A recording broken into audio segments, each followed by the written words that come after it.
আসসালামু আলাইকুম গাইস, দেশ এবং দেশের বাইরে যে যেখান থেকে ভিডিওটি দেখছেন আশা করি সবাই ভালো আছেন, সুস্থ আছেন। পরিবার না আলহামদুলিল্লাহ আমিও বেশ ভালো আছি। তো বাচ্চারা ছাদের উপর খেলাধুলা করতেছে আর আমি আসরের নামাজটা শেষ করে বাগানে একটু পানি দিয়ে নিচ্ছি গাছগুলোতে, কারণ এত পরিমাণ রোদ ওঠে, তো গাছে পানি না দিলে একদমই চলে না। তো এত সুন্দর ফুল আসছে মাশাল্লাহ। এই টাইমে যে এত ফুল আসে গাছে যা না দেখলে বোঝাই যায় না। তবে ফুল গাছে এত ফুল আর ফল গাছে তো অনেক ফল ধরার ফুল চলে এসেছে। তো এটা হচ্ছে একটা ফল ধরার সিজন মাশাল্লাহ। তো এখন এক এক করে সবগুলা গাছে সুন্দর মতো পানি দিয়ে নিচ্ছি। আর আমার মেয়েটা এত পাজি, মানে এখানে আমার একটা জবা ফুল গাছ আর একটা বেলি ফুল গাছ আছে, এই যে দুইটাতে পানি দিতেছি। এইখানে দুইটা গাছের ভিতরে একটু কলি আসার পরেই আমার মেয়েটা ছিঁড়ে নেয়, দেখতেই পাই না যে কী রকম ফুল ফুটছে বা কত বড় হয়েছে।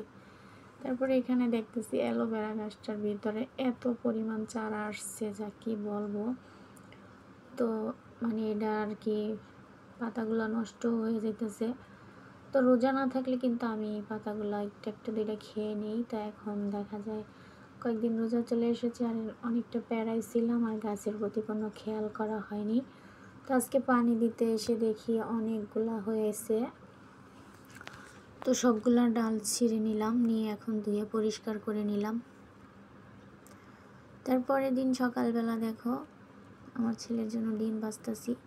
আর এখানে আজকে দুপুরে কবুতর রান্না করবো একটু আলু দিয়ে, আর ভেন্ডি ভাজি, ডাল।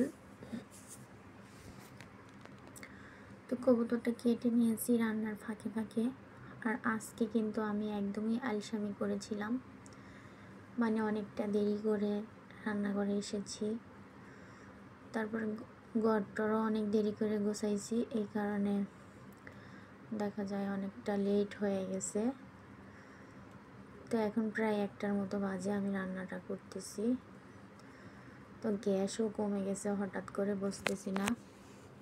কয়েকদিন যাবৎ মাশাল্লাহ অনেক গ্যাস ছিল, আর আজকে দেখা যাচ্ছে গ্যাসটা একদমই কম। তো 2 চুলাতে রান্না করতেছি, যেহেতু দেরি হয়ে গেছে তারপরও গ্যাসের তাপ কম, এই কারণে 2 চুলার রান্নাটা একটু দেরি হইতেছে। তো রান্নার ফাঁকে আবার আমি যে ইফতারিগুলো গোছগাছ করে নিয়েছি। আমি কিন্তু 2 দিন ইফতারি বানাইনি। তো তোমাদের ভাইয়া একদমই এইসব ভাজা পোড়া পছন্দ করে না, আর আমারও তেমন একটা পছন্দ না। ভাবলাম ছেলের জন্য বানাই।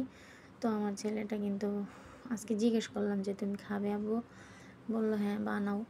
তো আজকে বানাইতেছি। তো সন্ধ্যার সময় আবার খাওয়ার সময় বলতেছে আম্মু আর বানায়ও না, ভাল লাগে না খেতে।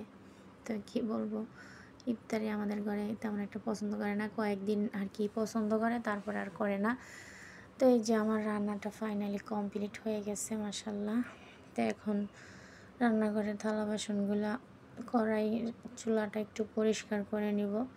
তো আমি কিন্তু প্রতিদিনই রান্নার পরে এরকম সুন্দর মতো পরিপাটি করে চুলার পাটটা পরিষ্কার করে থাকি, আর না হয় আমার মন শান্তি লাগে না, কি নোংরা লাগে। তো এই যে একদম ফাইনালি সুন্দর মতো পরিষ্কার করে ডিব্বাগুলো ধুয়ে পরিষ্কার করে তারপরে যে পানি ফোটাইতে দিয়ে দিলাম, আর থালা বাসনগুলো সুন্দর মতো জায়গায় রেখে দিলাম ধুয়ে পরিষ্কার করে।